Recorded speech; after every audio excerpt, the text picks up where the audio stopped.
Bonjour, bonjour à toutes et à tous. Merci d'avoir répondu à l'invitation de Energaia pour cette nouvelle édition 2024. Bienvenue dans cette salle Gaia. Dans quelques instants, nous vous inviterons à suivre la table ronde d'ouverture. Son titre, Énergie renouvelable, comment rendre la filière attractive à tous les publics. Avant de vous présenter nos internautes et intervenants, j'invite à me rejoindre sur scène pour lancer cette nouvelle édition la vice-présidente de la région Occitanie en charge du climat, du pacte vert et de l'habitat durable. Nous rejoint Madame Agnès Langevin.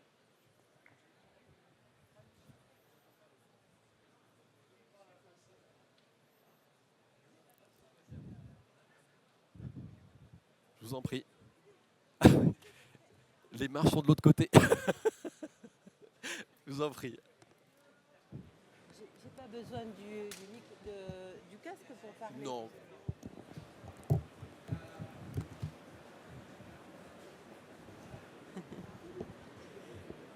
Bonjour à toutes et tous.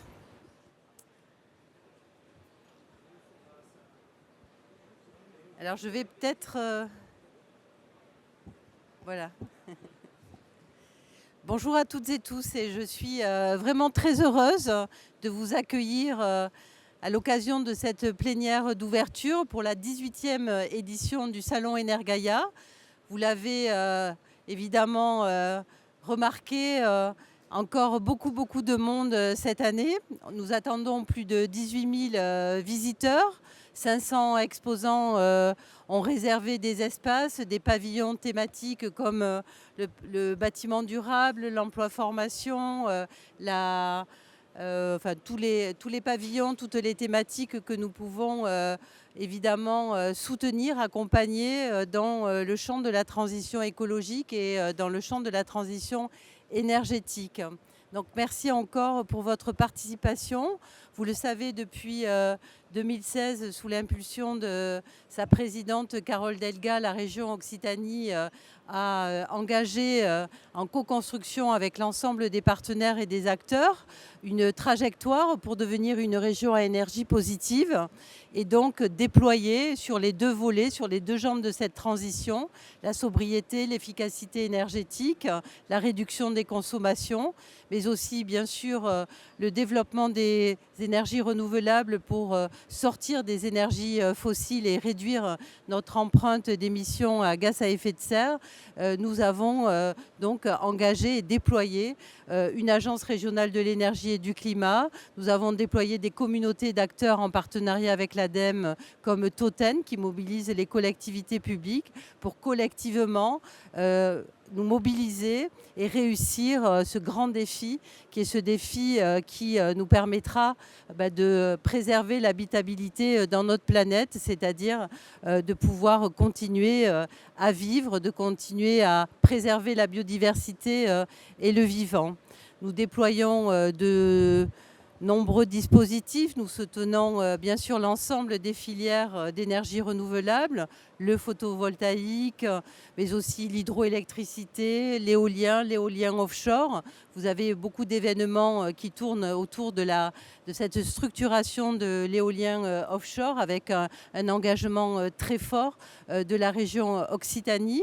Vous avez là aussi présent les dernières innovations que l'on peut trouver dans le champ de la transition énergétique. Donc voilà, je crois que tout le monde peut trouver ici à la fois son partenaire, son entreprise avec qui peut-être collaborer ou bien sûr dans les différentes conférences, pouvoir trouver aussi des retours d'expérience à finalement capitaliser. Aujourd'hui, et avec cette table ronde, cette année, nous avons voulu mettre un focus particulier sur la question de la formation, de l'emploi, notamment des jeunes. Les jeunesses restent un axe fort des politiques publiques de la région Occitanie, parce que c'est bien sûr ces jeunes qui sont le plus concernés par cette question de la transition énergétique et de l'état, bien sûr, de la planète, mais aussi des ressources que nous devons préserver. Des jeunes qui sont malheureusement de plus en plus en situation de précarité, mais aussi qui sont, comme nous d'ailleurs aujourd'hui, dans un climat à la fois d'incertitude sur le plan politique et budgétaire, mais aussi d'anxiété, d'éco-anxiété par rapport à une projection assez pessimiste, peut-être des années qui s'annoncent. Pour autant, voilà, nous ne devons pas céder à ce pessimisme et continuer à œuvrer pour ces jeunesses. Et ça commence bien sûr par, dès l'orientation, dès la formation, puis l'emploi, de pouvoir soutenir et de pouvoir croiser à la fois des besoins d'emploi pour les entreprises, pour les associations aussi, qui sont des acteurs importants du champ de la transition, mais aussi pouvoir accompagner la mutation des métiers et des emplois dits bruns aujourd'hui, qui vont devoir se réorienter vers des emplois au service de cette transformation écologique. Donc c'est l'objet de cette table ronde. Je remercie bien sûr l'ensemble des intervenants, les écoles Être et les jeunes qui sont mobilisés pour participer et qui nous rejoindront à la fin de la table ronde. Je les remercie vraiment pour leur participation. Vous l'avez vu derrière moi, c'est aussi une édition placée sous le signe de la solidarité, des solidarités. J'ai parlé tout à l'heure de précarité. Parmi ces précarités, la précarité énergétique qui touche près de 15% des ménages en Occitanie. Et donc avec cette édition, ce challenge d'énergie solidaire, c'est-à-dire une collecte de dons en énergie, vous pouvez contribuer. Je les inviterai à nous rejoindre en fin de table ronde avec les jeunes. Vous pourrez vous aussi contribuer à faire en sorte que ces dons d'énergie soient fléchés vers des actions de lutte contre la précarité énergétique. En tout cas, merci beaucoup. Je ne vais pas être plus longue et je repasse la main à l'animateur de la table ronde. Merci à vous. Merci Madame Langevin, vice-présidente de la région Occitanie. Je vous invite à vous installer ici, si vous voulez bien, en charge du climat, du pacte vert et de l'habitat durable.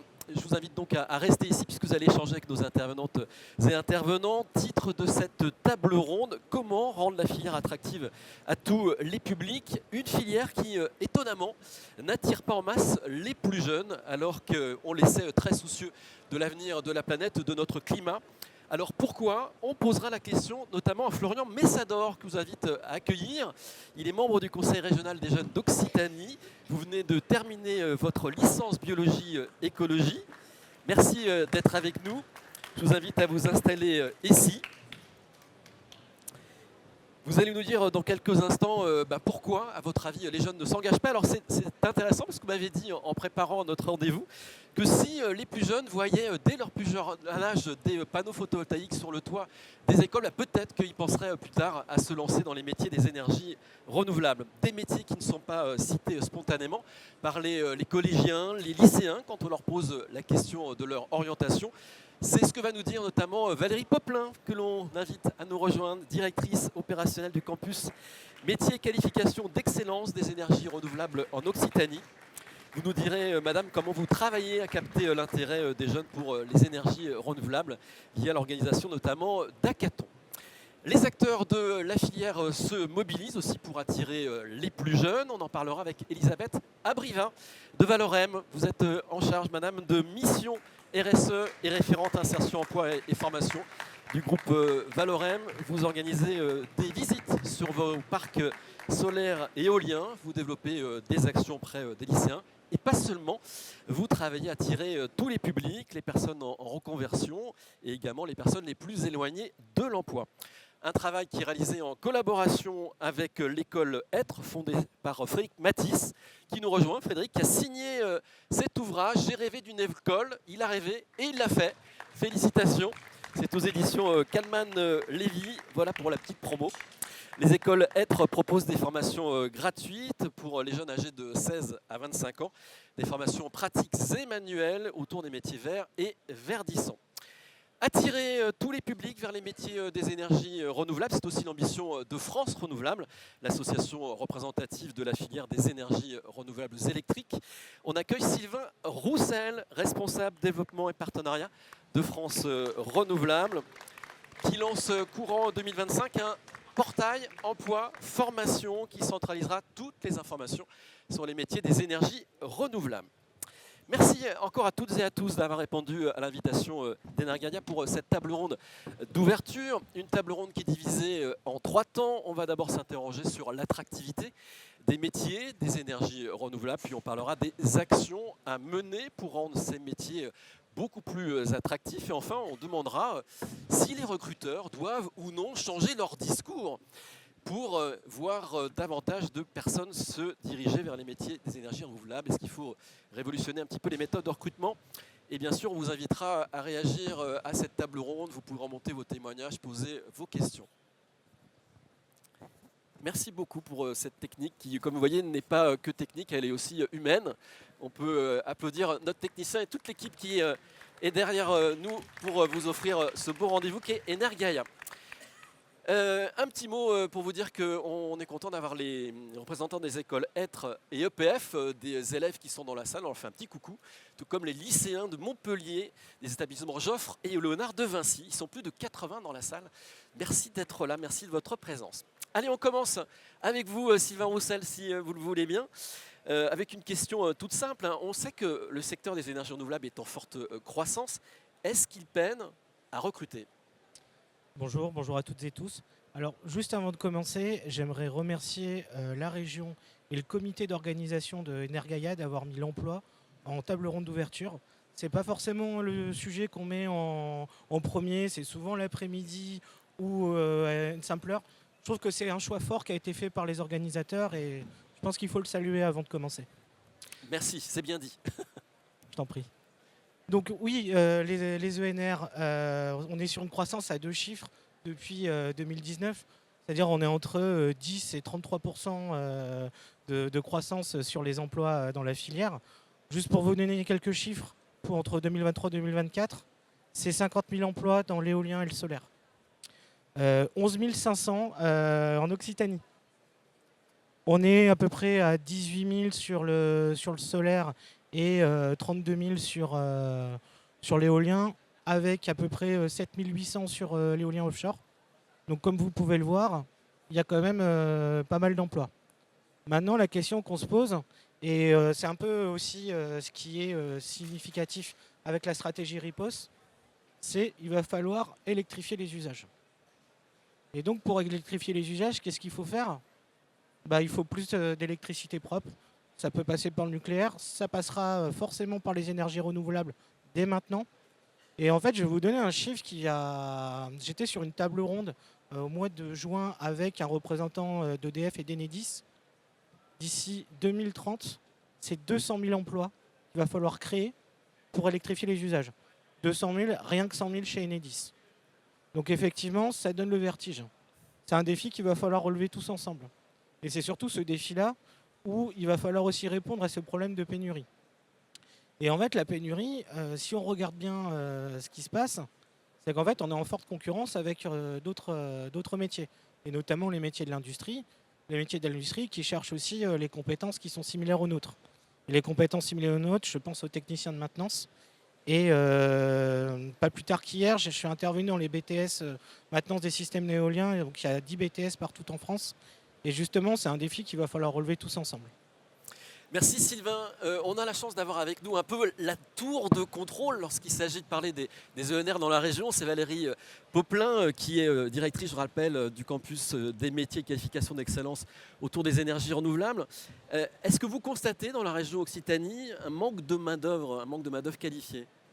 Alors oui, tout d'abord, je vous remercie. Je suis ravie, moi aussi, comme Sylvain Roussel l'a dit, que ce sujet soit abordé dès le démarrage de ce forum Energaia cette année.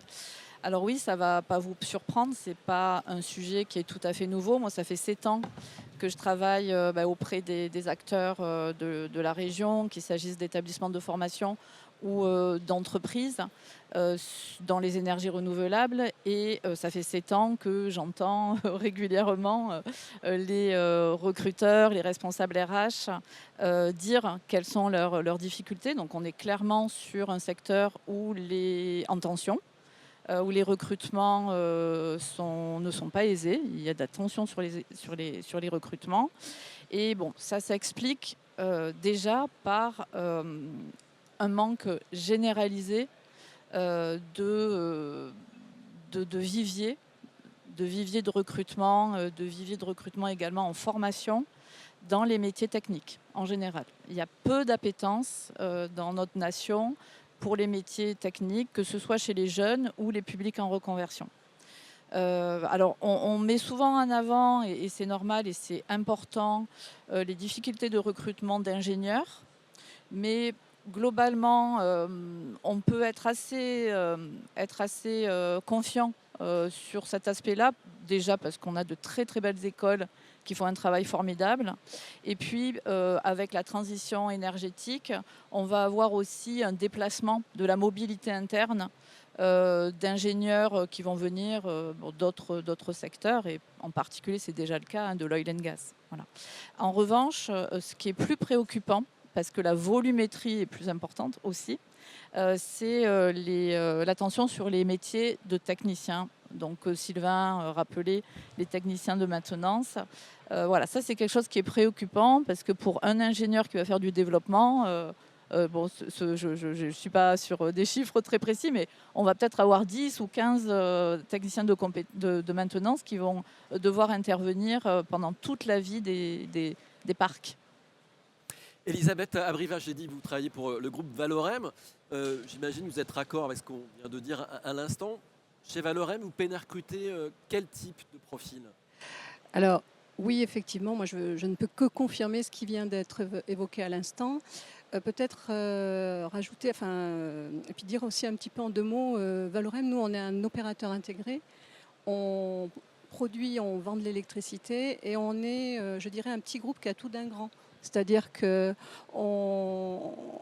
est multi-énergie, donc le solaire, l'éolien, l'hydrogène. Nous sommes aussi notre entreprise, je dirais, a plusieurs activités: bureau d'études, conception, construction aussi. On a une filiale qui s'appelle Valera, qui fait la construction, exploitation, Valemo. Donc quand on parle d'intégré, j'ai envie de dire, on fait tout.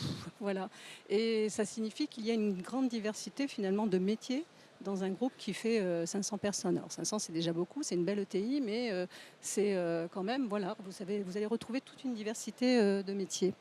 Et effectivement, parmi tous ces métiers, donc actuellement, par exemple, on a 36 offres en cours, si vous allez voir sur notre site de recrutement. Parmi ces métiers, vous allez voir qu'il y en a déjà 6, rien que pour effectivement ce poste de technicien. Alors, j'oublierai pas les autres, et allez voir les autres aussi. Mais en attendant, c'est un de ces métiers sur lesquels aujourd'hui nous peinons. On a aussi, vous évoquiez les ingénieurs. Alors, on n'y recrute pas que des ingénieurs, mais on est en recherche aussi de chefs de projet. C'est aussi un poste sur lequel qui, je dirais, nécessite à la fois des compétences techniques, mais aussi ce qu'on appelle les soft skills, mais voilà, d'autres compétences plus liées au juridique, au réglementaire, etc. Et ça fait partie aussi de ces métiers sur lesquels on va avoir, je dirais, des tensions de recrutement. Après, on a aussi une évolution des métiers avec, par exemple, l'apparition de l'éolien offshore. Enfin, l'apparition, c'est une façon de parler. Mais en tout cas, un gros développement aujourd'hui avec les différents appels d'offres sur le long de nos côtes, que ce soit de l'Atlantique ou de la Méditerranée.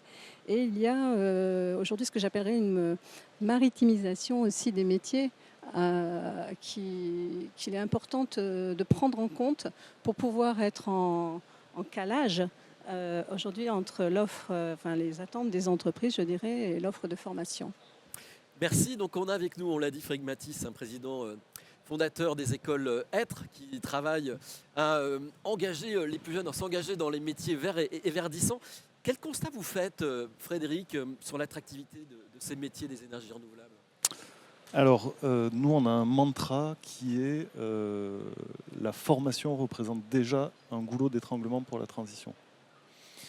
Il y a des besoins qui sont, ça a été cité, je ne vais pas redire les chiffres, hein, qui sont vertigineux, et ce vertige va s'amplifier, puisque ce sont en plus des métiers qui ont une pyramide des âges inversée, donc avec tous les départs à la retraite. Donc il y a un enjeu très très fort de formation sur les sujets. Et nous, en fait, au niveau des écoles êtres, pour présenter très rapidement, on a fait un double constat qui est d'un côté 80 000 jeunes qui sortent du système scolaire sans aucun diplôme, ils sont à près de 60% au chômage, et en face de ça, 1 million d'emplois créés d'ici 2030 selon l'ADEME, autour des métiers de la transition écologique au sens large. Là, on parle plutôt de transition énergétique, mais au sens large, donc les besoins. Donc l'idée des écoles êtres, c'est de faire coïncider en fait ce double objectif et du coup de former, j'ai un problème de connexion, de faire correspondre en fait ces deux enjeux. Voilà pour ce qui est sur le sujet. Aujourd'hui, il y a 26 écoles en France. Elles font toutes le même constat. On ne parle pas de ces possibilités de formation et d'emploi dans les filières d'orientation. On n'en parle pas ou très peu. Et effectivement, aujourd'hui, on a quand même, je crois que vous le disiez juste avant, mais on a un déficit en fait déjà d'image des métiers manuels au sens large, et qui en plus est renforcé dans ces métiers-là, notamment sur les énergies renouvelables. Le secrétariat général pour la planification écologique vient de faire une étude où il constate en fait ce sujet, qu'il faut absolument, aujourd'hui il y a une urgence déjà, on l'a dit, et que cette urgence va s'accélérer, de former des personnes, mais avant ça, il va falloir former aussi tous les professionnels de l'orientation à ces métiers, aux débouchés qui peuvent exister avec ces métiers-là. Merci. Alors on a la chance d'avoir avec nous un représentant de la jeune génération. Alors vous n'êtes pas le porte-parole des jeunes de la région Occitanie. Vous venez parler en votre nom, Florian, mais c'est intéressant parce qu'on a beaucoup échangé ensemble et je trouve que vous avez un regard rafraîchissant. J'ai envie de vous demander pour quelles raisons, à votre avis, les plus jeunes ne s'orientent pas finalement naturellement vers les énergies renouvelables, parce qu'on pourrait se dire on a envie tous de sauver notre planète, et eux, encore plus que d'autres, ont envie d'avoir une planète qui soit vivable. Alors, à votre avis, pourquoi ils ne s'engagent pas naturellement ? Alors, merci déjà de m'inviter à cette table ronde. Sur cette thématique, c'est vraiment intéressant effectivement de s'interroger sur la place des jeunes dans les énergies renouvelables. Et pourquoi il n'y a pas tant de jeunes qui s'engagent dans cette filière-là ? C'est peut-être justement, comme on vient de l'évoquer, par un défaut un peu du système sur l'orientation des jeunes en général et en particulier vers les métiers techniques. Alors on parle ici d'une filière industrielle, mais on peut aussi parler de l'agriculture par exemple, où il y a des milliers de postes à pourvoir dans les prochaines années et ça concerne directement notre alimentation. Ici on parle d'énergie, donc il y a effectivement un enjeu très lourd de comment on donne envie à des gens qui rentrent dans le marché de l'emploi de s'orienter vers des métiers qui ne sont pas forcément les mieux payés et qui sont pourtant très essentiels au fonctionnement de notre société actuelle. Moi, je crois vraiment que, de ce que je me souviens quand j'étais au lycée et même déjà au collège, l'orientation est très très axée sur certaines pistes qui en fait éludent l'essentiel du monde professionnel. Ça fait quelques années maintenant que j'ai le bac, donc j'ai eu un peu le temps de découvrir aussi à quoi ça ressemble pour de vrai. Ça dépasse largement la fac, la prépa et des formations pro un peu moins connues quand on est en général. Je pense qu'il y a vraiment quelque chose à travailler là-dessus parce que pour avoir un profil plutôt littéraire, artistique, je suis allé dans des études de sciences parce que j'avais des compétences et qu'on m'a guidé sur des chemins qui étaient en fait assez loin de mes objectifs intimes. Il y a peut-être quelque chose à travailler sur ce point-là, sur vraiment de faire découvrir d'un côté à la jeunesse à quoi ressemble le monde du travail et notamment ici le secteur des énergies renouvelables. Moi, j'en ai jamais entendu parler alors que je m'intéresse de très près à la transition écologique au sens large. Et donc oui, il y a une vraie méconnaissance des métiers que ça peut représenter, des opportunités que ça crée. Et puis là, vous partiez du postulat que vraiment c'est une jeunesse qui souhaite s'engager pour l'environnement. Ça concerne déjà peut-être qu'une fraction de la population qui souhaite vraiment s'engager. La plupart du temps, on a des jeunes qui sont nés dans un système où on leur dit que les petits gestes suffisent à sauver la planète. Donc en fait, pourquoi donner son temps de travail aussi à cette cause-là en plus? Et puis l'énergie renouvelable reste tout de même une industrie. Et donc est-ce que c'est le chemin le plus naturel pour s'engager pour l'environnement? C'est aussi une question que peuvent se poser les jeunes et je pense qu'on aura l'occasion de parler aussi des points de vue qui peuvent être abordés, qui ne sont pas forcément tout à fait objectifs sur les énergies renouvelables. Merci beaucoup. Agnès Langevin, c'est intéressant d'écouter le témoignage de Florian quand on est élu, comme vous, et vice-président de la région Occitanie. Quelle lecture on fait de ce manque, a priori, d'attractivité de la filière des énergies renouvelables? Merci pour votre témoignage parce que effectivement, quand vous indiquez que déjà c'est peut-être une minorité ou une grande minorité de jeunes qui sont engagés pour la transformation écologique, on touche là à, j'ai envie de dire, à la fois évidemment à l'action politique et publique, au sens de quel est le récit, quel est le monde, notre vision du monde et du coup de nos politiques publiques pour répondre évidemment à ces défis qui sont absolument immenses. Donc on voit que par exemple dans le contexte actuel, quand tout est quand même très négatif, quand on fait face à des vents contraires sur le développement des énergies renouvelables, quand on entend que les budgets vont être plus que divisés pour la sobriété, pour l'agriculture biologique, enfin tout ce qui concourra à cette transition, évidemment, on crée un récit plutôt peu attractif pour les jeunes. Donc ça relève évidemment de notre vision du monde, du discours politique et de l'engagement et du portage aussi. Et ça, je pense qu'au jour d'aujourd'hui, il y a quand même alors il y a à la fois beaucoup de figures médiatiques, beaucoup d'influenceurs, mais ça ne fait pas encore finalement ce terreau, cette dynamique qui nous permettra de changer d'échelle. Parce que quand on voit le nombre d'emplois que ça génère, les moyens financiers, on voit bien que la marche est extrêmement haute et qu'au lieu de mobiliser les moyens, on est plutôt dans une configuration de baisse ou même d'abandon du marqueur écologique, en tout cas de la volonté d'embrasser cette question, et pas qu'en France, hein, en Europe, aux États-Unis. Voilà, donc on est quand même dans une période qui n'est pas propice.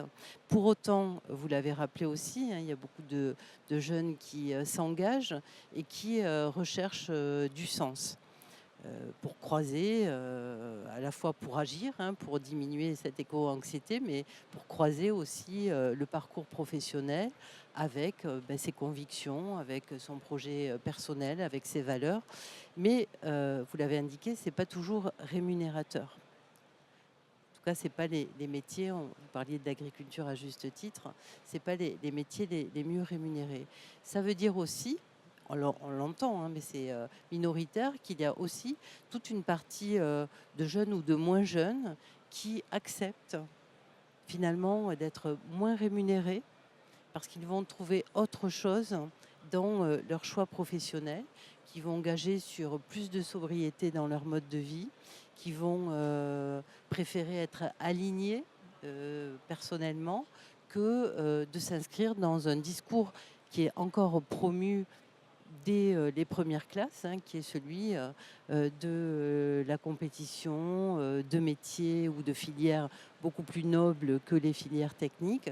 Donc on voit que vous, nous, parents, quand on accompagne même nos enfants dans l'orientation avec ce truc horrible qui est Parcoursup, voilà, on est pris aussi dans des injonctions qui font que on va pas dire oui, tu vas faire peut-être voilà, on a envie de l'excellence. Enfin, on est pris dans un discours dominant qui ne favorise pas du tout cette orientation, en tout cas de cette découverte. Et vous avez parlé de vos choix intimes, hein, vous avez utilisé le terme d'intime. Effectivement, on ne travaille pas tellement sur ce qui permet à chacun d'entre nous de nous épanouir. Donc voilà, je voulais dire que tout ça, ça s'inscrit dans une vision du monde, dans un portage politique qui s'effrite aujourd'hui et qui, de mon point de vue, voilà. Mais pour autant, il faut continuer d'agir, hein, c'est ce que nous faisons. Je pense que ça sera l'objet de la prochaine question. Exactement, puisque là on a posé le constat, Agnès Langevin, exactement. Donc maintenant on va se poser la question, qu'est-ce qu'on peut faire pour rendre les métiers de la filière des ENR davantage attractifs? Vous avez laissé entendre, hein, en parlant des influenceurs, il n'y a peut-être pas assez d'influenceurs. Donc ça veut dire qu'il y a un problème de communication, Sylvain Roussel. Comment est-ce qu'on pourrait mieux communiquer pour rendre ces métiers attractifs? Les faire connaître davantage d'abord. Alors avant de parler de comment communiquer et mieux communiquer, il faut déjà partir d'un constat. Le premier constat, c'est que déjà au niveau média et au niveau politique, il y a une espèce d'opposition fallacieuse qui n'a pas lieu d'être entre le nucléaire et les énergies renouvelables. Et en fait, ce discours-là, tend à ni servir le nucléaire, ni servir les énergies renouvelables. Mais pendant que le nucléaire et les énergies renouvelables se disputent dans les hémicycles et dans les débats, en fait, il y a les énergies fossiles. Les énergies fossiles, en termes de dépendance, c'est 91 milliards d'euros en France. Et en fait, pendant ce temps-là, ces oppositions-là, on les retrouve dans l'hémicycle politique, hein, notamment du côté beaucoup plus droite de l'hémicycle à l'Assemblée nationale. Peut-être parce qu'il y a des intérêts encore à défendre le fossile, ça, c'est un autre débat. Mais surtout, c'est repris dans les débats. Et c'est repris dans les médias surtout. Et qu'est-ce qui se passe? En fait, on a ce débat-là de dire oui, les énergies renouvelables, c'est pas l'avenir. Le nucléaire, c'est maintenant ou jamais. Alors qu'en fait, ce qu'il faut se dire, c'est que si on veut réussir à diminuer notre dépendance aux fossiles, il faut électrifier. Pour électrifier, c'est les énergies renouvelables maintenant et appuyer avec le nucléaire. C'est pas l'un contre l'autre, c'est l'un avec l'autre. Exactement. En fait, il y a toujours tendance à confondre le mix énergétique et le mix électrique. On a un mix électrique bas carbone qui est à 65% nucléaire, on a 11% hydraulique, on a 10% éolien et le solaire qui va faire qu'augmenter. Et en fait, là on parle de mix électrique, mais si on parle de mix énergétique, le pétrole, c'est 60%. Et donc en fait, pour diminuer cette part-là de pétrole, il faut augmenter l'électricité. Et donc électrifier les usages, ça passe par la mobilité et ça passe aussi à redonner goût à la fois aux énergies renouvelables, au nucléaire. Et donc en fait, de parler d'électricité, mais de parler d'électricité de manière juste. Effectivement, il manque des jeunes personnes qui parlent des énergies renouvelables et peut-être de transition énergétique et écologique. Mais ce qu'il faut avoir conscience aussi, c'est qu'on a une génération qui a beaucoup plus conscience des problématiques qu'il va y avoir, notamment dans le dérèglement climatique. Beaucoup de jeunes avec qui je discute et aussi avec qui je travaille font un choix clairement de jamais prendre l'avion. Est-ce que dans la génération qui est la mienne, je suis né fin 80, début 90, est-ce que nous on avait cette conscience-là? Je ne suis pas sûr. Là maintenant, on a des jeunes et on a aussi, je l'espère, des ambassadeurs et des porte-paroles. Et c'est en fait, ça passe par cette nouvelle génération. C'est pour ça que je rejoins aussi ce qui avait été dit, notamment sur il n'y a pas accès au parc photovoltaïque, il n'y a pas accès au parc éolien. En fait, ça fait 2 ans que chez France Renouvelable, on met en place Génération Transition. Qu'est-ce que Génération Transition? C'est l'ouverture des parcs éoliens, des parcs solaires par les exploitants, en partenariat avec les rectorats, les lycées, pour permettre en fait de faire découvrir ces métiers-là et de pouvoir en fait toucher ce qu'on consomme. Pareil, j'ai été un moment dans un débat sur l'offshore comité national du débat public. J'ai une personne d'une vingtaine d'années qui était sur ma table ronde et qui à un moment a dit quelque chose de très juste. Pourquoi on devrait cacher ce que l'on consomme? Donc vous voyez, hein, entre les débats sur les paysages et les retours qu'on a des jeunes, il y a quand même des choses qui sont totalement différentes. Et en tout cas, je suis allé très très loin sur les constats. Maintenant, qu'est-ce qu'on peut faire? Oui, voilà, que fait la Voilà, filière? oui, Parce que oui. pour présenter la filière, Oui, tout à fait. je disais tout en à fait. introduction que vous allez lancer courant 2025 un portail d'information. On a besoin d'informations et on aurait besoin aussi, quand on est plus jeune, de savoir combien Oui, on tout à peut fait. gagner quand on décide de rentrer dans ces filières. Quels sont les métiers? Clairement, Ça, clairement. ça, vous allez pouvoir l'exposer? Ça, clairement. Mais c'était aussi important d'expliquer pourquoi pour maintenant expliquer comment. D'ici début janvier 2025, en fait, ça fait plus de 3 ans qu'on travaille avec France Travail sur différentes thématiques, notamment des forums RH et des salons en ligne qu'on organise pour promouvoir les métiers. Pour aller encore plus loin, on va signer une convention cadre avec France Travail pour justement être référencé comme un organisme qui va pouvoir parler d'emploi et de formation. Après, on n'a pas attendu la signature de cette convention pour déjà faire des choses. Par contre, la grosse nouveauté, c'est que courant au premier semestre 2025, on va créer un site internet dédié sur l'emploi, sur la formation. Il y a eu un gros travail fait par notamment mon collègue Raphaël, qui est pas dans la salle, mais qui est sûrement sur le stand, pour répertorier les métiers avec les rémunérations et surtout de se coordonner avec France Travail sur les codes ROM. C'est-à-dire que maintenant, si on veut être technicien de maintenance, il n'y a qu'un seul référencement qui sera mis en place par France Travail. Et tous les métiers référencés par les codes ROM avec lesquels on aura travaillé avec France Travail se retrouveront sur notre site. Et sur la formation, bien évidemment, on va répertorier toutes les formations qui existent sur la transition énergétique. Je note l'idée de me rapprocher de l'ONICEP, très clairement. Et puis en fait, on travaille déjà notamment avec les BTS techniciens de maintenance pour faire mieux et pour faire plus surtout.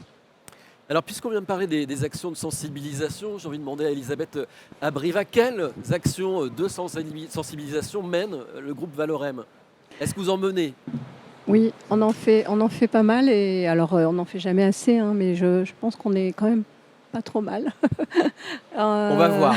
On va voir. Déjà, j'ai envie de dire une première chose, c'est que je dirais en local comme en national, alors ce que vous venez de dire, c'est notamment la question de la convention avec France Travail. Je trouve que c'est hyper intéressant et important. C'est de pouvoir travailler avec ce que j'appelle l'écosystème de l'emploi, de la formation, de l'insertion, de l'orientation.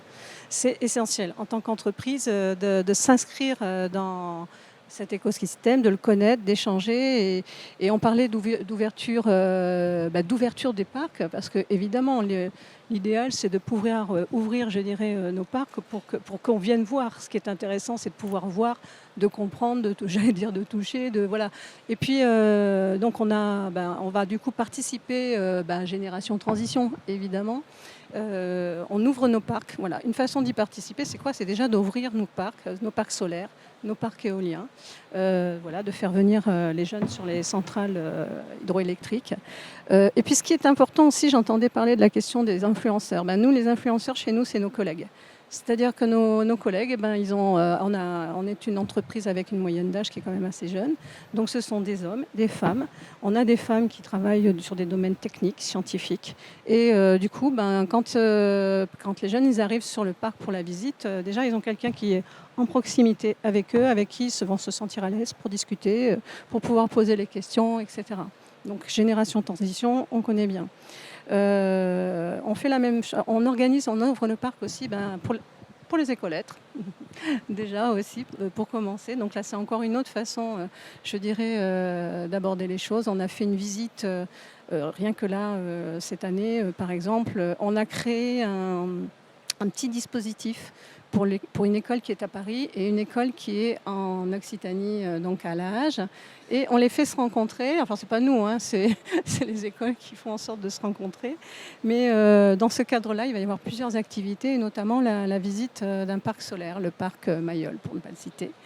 Et à côté de ça, cette école de Paris qui notamment assure une partie préqualification dans les énergies renouvelables, eh bien, on lui a aussi fait visiter notre parc, un parc éolien, pas très loin, dans la Marne, très exactement, la construction aussi. Donc les jeunes qui viennent, petite anecdote, on a une jeune femme qui est venue dans le cadre de l'écolettre, qui a pu comme ça découvrir ce que c'était que ce secteur, etc. Et puis au bout d'un mois, nous on a reçu sa candidature pour un stage à Valorem. Elle était à Paris et elle voulait venir chez nous à Bègle, j'ai oublié de dire qu'on était à Bègle, notre siège social, pour faire ce stage.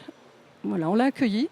Et aujourd'hui, elle est en formation. Enfin, c'est pas que notre fait, hein, il faut être modeste dans l'impact. Mais quand même, elle nous a dit, moi, je sais que ça a été moteur pour elle pour faire une formation dans la QHSE. Et elle nous a dit qu'elle reviendrait nous voir. Donc voilà, ça c'est anecdotique, mais c'est une façon aussi. Vous avez parlé de visite des parcs solaires, de parcs éoliens. Vous travaillez aussi sur l'agrivoltaïsme, et vous travaillez avec un établissement privé, Oui. avec des lycéens. Alors, pas encore, non, Bientôt, Olivier, alors. mais bientôt, c'est notre projet. Là, pour l'instant, ce que nous faisons, c'est... Alors, peut-être dire qu'on ne sait pas toujours, mais on peut produire de l'électricité et on peut produire et cultiver en même temps, je dirais. Ça signifie qu'aujourd'hui, on a aussi des métiers qui deviennent hybrides. Le solaire, c'est... Enfin, je le dis comme ça, hein, très simplement, mais il y a une forme d'hybridation dans le sens où vous allez avoir un exploitant qui va aussi avoir sur son exploitation un parc. Alors, on ne va pas d'abord construire le parc et puis l'exploitation ou l'inverse, c'est-à-dire qu'on va créer quelque chose, on va le faire pour que ça fonctionne ensemble. Bon, voilà, je ne vais pas plus dans les détails. Mais nous, par exemple, on a mis en place avec un lycée effectivement professionnel agricole et le CNEAP, qui est le réseau de ces lycées d'enseignement agricole privé, une sensibilisation auprès des exploitants agricoles. On parlait de tous les publics. Et la sensibilisation, elle est vraiment à destination. Et c'est plus pour leur dire, voilà, si vous vous lancez dans cette démarche, voilà comment ça va se passer, à quoi vous devez vous attendre. C'est plutôt, alors, c'est pas un avertissement, c'est plutôt, voilà comment vous devez vous préparer pour pouvoir intégrer cette démarche-là et ce qu'il est intéressant de savoir. On n'est pas tout seul, on est 2 opérateurs à travailler avec ce lycée. Et le lycée, pourquoi il fait ça? Vous direz, parce que, par exemple, son projet, ça serait d'installer une centrale avec des cultures. Le côté très visuel, le côté, voilà, on va montrer ce qu'on fait. Et puis, c'est de pouvoir, bien sûr, former aussi les jeunes sur cette hybridation de métiers, leur donner aussi la possibilité, ils le feront pas, mais de pouvoir l'envisager. Valérie Popelin, lorsque l'on travaille avec les plus jeunes et qu'on essaie de les intéresser, il faut être un peu inventif, il faut essayer d'être ludique. Et donc vous utilisez notamment la réalité virtuelle, vous montez des hackathons. Oui, en fait, l'idée, c'est de leur proposer des moyens ludiques, de ne pas être trop frontal aussi dans la proposition de métier. Ça marche relativement peu avec les plus jeunes. Donc, voilà, il faut effectivement qu'on fasse preuve d'un petit peu d'innovation. Donc, sur les forums ou sur des événements dédiés dans les établissements, parce qu'on se déplace dans les établissements avec les professionnels, on arrive avec des formats qui permettent d'ouvrir le débat, d'ouvrir la discussion avec les jeunes. Donc ça peut passer par l'animation d'ateliers à la fresque du climat. Donc voilà, on va évidemment rentrer dans les causes et les conséquences du réchauffement climatique et des aléas qui vont avec. Et à partir de là, on va ouvrir la discussion sur son avenir professionnel, comment on peut agir. Agir, ça peut aussi passer par son choix d'orientation et le choix du métier qu'on va prendre. Donc ça, on fait ça avec la fresque du climat. On a également dans les établissements, avec les établissements plutôt, la proposition d'hackathon, de journée innovation, où on met en place sur une journée avec l'association Entreprendre pour apprendre et des mentors qu'on va chercher dans notre réseau auprès des entreprises. On met en place des solutions. Voilà, ce sont les jeunes qui inventent des solutions pour rendre attractif la filière. Donc ils nous ont fait beaucoup évoluer sur la manière dont il fallait qu'on s'y prenne. On avait des idées un peu préconçues en disant voilà, on va passer par les réseaux sociaux, ça va forcément marcher avec cette génération-là. Et ils savent toujours nous surprendre, donc ils nous ont surpris. Ils nous ont dit oui, mais nous on veut aussi du concret. On veut des visites d'entreprise, on veut aller rencontrer les professionnels, on veut de l'humain, on veut du concret. Donc on a changé un petit peu notre fusil d'épaule aussi de cette manière-là. Je voulais saluer aussi tout le travail qui est engagé par la collectivité, la région Occitanie, qui a une compétence depuis quelques années sur l'information métier.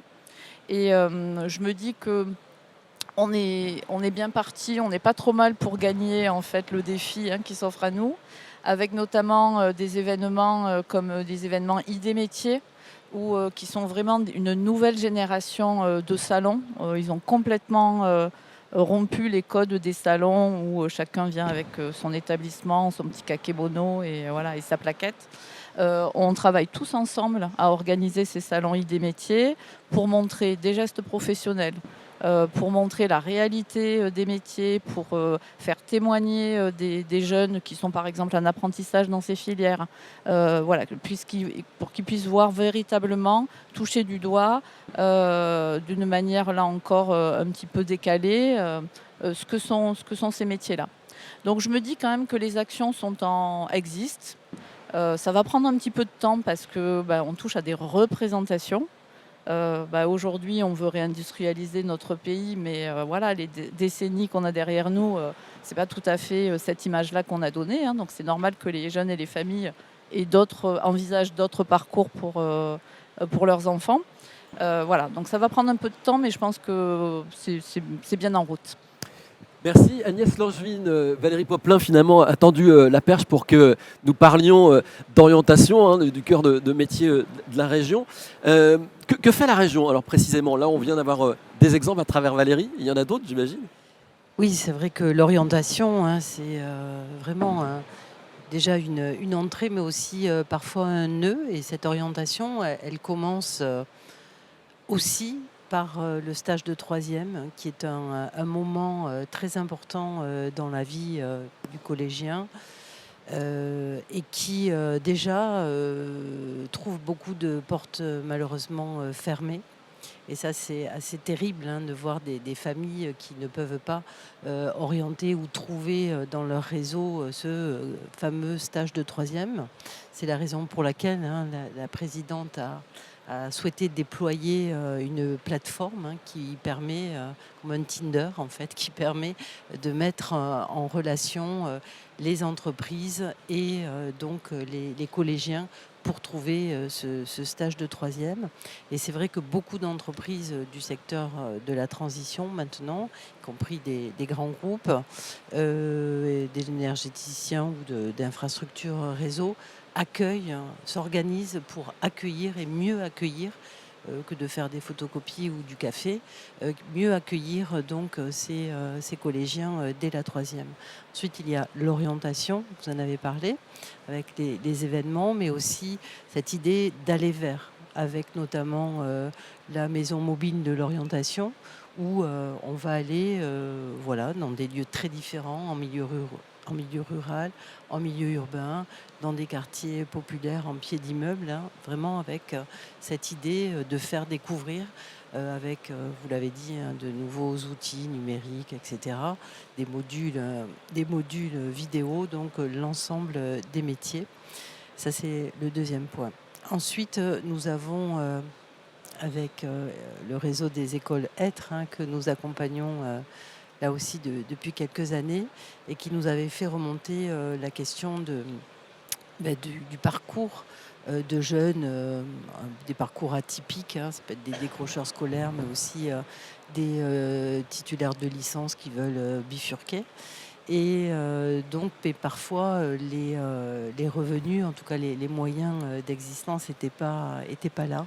Et donc, nous avons créé le revenu écologique jeune qui permet pour ces personnes de pouvoir vivre, se loger et se consacrer du coup à son parcours de formation jusqu'à son projet professionnel qui peut être la création d'une activité ou la reprise d'une activité dans le secteur de la transition. Donc très concrètement, les formations sont taguées pour que, et c'est très large, ça va des métiers de l'animation, parce que quand on fait de l'animation auprès de jeunes, on peut aussi, et à travers les propositions, on sensibilise déjà à l'environnement et au climat.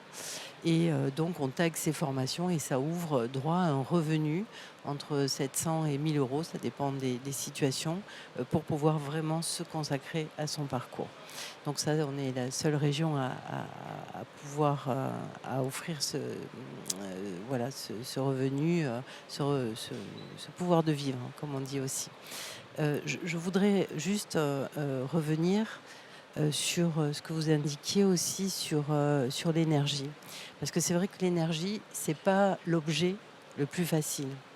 Ce n'est pas l'objet qui est identifié à l'engagement, au combat pour le climat, pour la biodiversité. C'est un champ qui est plutôt éloigné et qui, dans le débat public, vous l'avez rappelé, mais ce n'est pas uniquement lié au nucléaire, qui est vraiment aussi assez clivé et assez clivant dans les territoires et qui est quand même aussi générateur de tensions, voire de violences très fortes entre acteurs ou associations bien organisées dans nos territoires. Donc c'est pas n'importe quel objet et on voit que les jeunes ou les moins jeunes dans leur engagement, l'énergie ça suffit pas. Si on n'associe pas des valeurs ou des objectifs partagés, comme la solidarité, je ne vais pas faire un jeu de mots avec l'énergie solidaire, mais voilà, la question de l'engagement, pour répondre aussi à ce que vous avez indiqué, voilà, l'objet technologique en soi ne suffit pas si on n'y associe pas d'autres valeurs ou d'autres objectifs. Et on le voit, excusez-moi, je ne suis pas en grande forme. Et donc, on le voit, et je crois qu'une des façons aussi de pouvoir mieux travailler ces représentations, vous l'avez dit, ce sont des représentations, c'est de tirer des fils beaucoup plus en transversalité. Quand on fait de l'agriculture et qu'on s'adapte au changement climatique, l'énergie, y compris dans leur propre modèle de rémunération, modèle économique, la question énergétique est centrale. Quand on construit où on rénove des logements, la question énergétique est centrale. En fait, cette question énergétique, elle est finalement partout et on doit la prendre aussi, peut-être tirer d'autres fils de façon plus intégrée, plus écosystémique. Et je pense que ça suscitera aussi peut-être des voies d'entrée métiers que juste de dire tu vas être technicien maintenance pour voilà. Je pense qu'il faut travailler l'ensemble des filières pour toujours faire le lien avec la sobriété, la réduction, mais aussi d'où vient cette énergie et comment on la produit. Donc voilà, c'est pas un objet isolé. Et on voit un secteur qui est très très attractif pour les jeunes. C'est tout le champ de l'économie circulaire et du low-tech. Et ça, je pense que là aussi, la question énergétique est centrale dans tous ces dispositifs. On parle notamment dans les mobilités. Quand on fait de l'économie circulaire, par exemple, du réemploi, on va collecter, on va stocker, on va redistribuer. Donc la question aussi des mobilités est un bon vecteur pour débattre et attirer et réfléchir à cette question énergétique dans notre modèle de production, de consommation et de partage aussi. Frédéric Mathis, ce que nous dit finalement Agnès Langevin, c'est qu'il faudrait mettre davantage de sens dans ces métiers. Et là, vous partagez complètement cette opinion. C'est ce que vous faites avec les écoles Être. Vous dites aujourd'hui, on ne forme pas des techniciens à la transition énergétique, on forme des hommes et des femmes engagés dans cette transition. Oui, oui. Pardon, j'ai un peu crié, je crois. Là. Non, non, me tout suis va, surpris tout va tout bien. seul. Tout va bien. Ok.